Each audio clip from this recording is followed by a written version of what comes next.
आता है याद मुझको गुजरा हुआ जमाना, वो बाग की बहारें, वो सब का चहचहाना।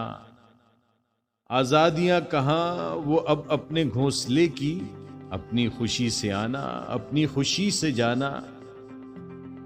लगती है चोट दिल पर, आता है याद जिस दम, शबनम के आंसुओं पर कलियों का मुस्कुराना। वो प्यारी प्यारी सूरत, वो कामनी सी मूरत, आबाद जिसके दम से था मेरा आशियाना। आती नहीं सदाएं इसकी मेरे कफस में, होती मेरी रिहाई ए काश मेरे बस में। क्या बदनसीब हूं मैं, घर को तरस रहा हूं, साथी तो है वतन में, मैं कैद में पड़ा हूं।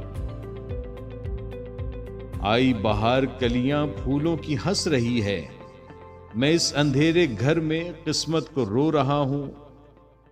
इस कैद का इलाही दुखड़ा किसे सुनाऊं, डर है यहीं कफस में मैं गम से मर न जाऊं। जब से चमन छूटा है ये हाल हो गया है, दिल गम को खा रहा है, गम दिल को खा रहा है। गाना इसे समझकर खुश हो न सुनने वाले, दुखे हुए दिलों की फरियाद ये सदा है।